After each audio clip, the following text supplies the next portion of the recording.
El Porfiriato en México. José de la Cruz Porfirio Díaz Mori nació en Oaxaca de Juárez el 15 de septiembre de 1830. Fue un militar y político mexicano que ejerció el cargo de presidente de México en 9 ocasiones. Era el sexto de 7 hijos concebidos en el matrimonio de José Faustino Díaz Orozco y María Petrona Cecilia Mori Cortés, quienes se casaron en 1808.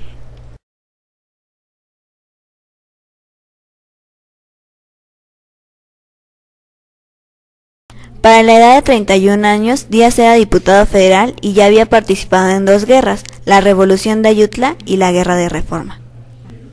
Porfirio Díaz fungió como presidente durante 31 años aproximadamente, tiempo en el cual hubo progreso y retroceso en el país. A continuación les presentaremos las ventajas y desventajas del porfiriato. Comenzando con las ventajas para el país, México pasó a ser industrializado, literalmente por Porfirio Díaz, llevó la revolución industrial a México. El siguiente punto importante fue la creación de infraestructura, comunicaciones y transportes. En las comunicaciones se dio la innovación del telégrafo para después pasar al teléfono en México. Mucho capital pasó a ser empleado en la construcción de ferrocarriles y alumbrado público. El ferrocarril fue uno de los grandes progresos en México, ya que este facilitó el transporte tanto de pasajeros como el intercambio de comercio. Impulsó la energía eléctrica, la cual fue otro de los grandes avances en México. Promovió la inversión extranjera y nacional, ya que el gobierno de Porfirio Díaz permitió la entrada de capital extranjero, que ayudó a las empresas del país. El campo pasó a ser un poco más industrializado, y las ciudades se industrializaron aún más. Con don Porfirio Díaz fueron impulsadas las artes, en especial la literatura, la pintura y el cine. A continuación pasaremos a las desventajas del porfiriato.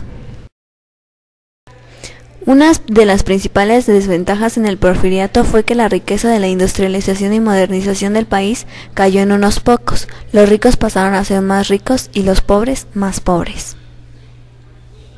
La pobreza extrema de la mayoría de los mexicanos fue evidente, mientras que unos pocos disfrutaban del mucho poder.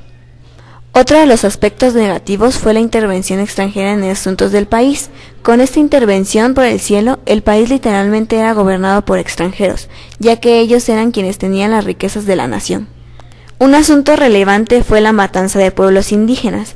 Lo que muy pocos saben es que don Porfirio Díaz era racista y no toleraba que sus planes fueran perturbados por pueblos indígenas, en especial en las zonas del sur de México.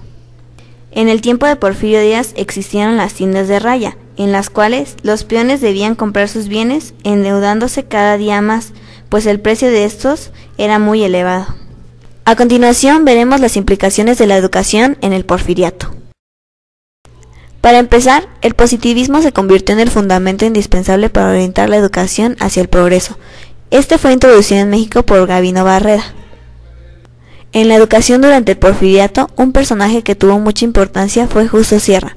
Él fue el creador de la Universidad Nacional Autónoma de México y durante su secretaría impulsó la expansión de la educación básica. Las sociedades indígenas más organizadas contaban con sistemas educativos estructurados para atender a sus poblaciones. Desde finales del siglo XIX se legisló la obligatoriedad y gratuidad de la educación primaria.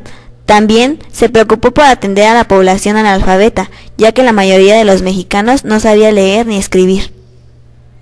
Finalizando con la vida y obra de Porfirio Díaz, muere el 2 de julio de 1915, desterrado en París, Francia. En nuestra opinión, Porfirio Díaz fue tanto un héroe como un villano, y así como hizo cambios radicales al país, también afectó mucho a las clases más desfavorecidas.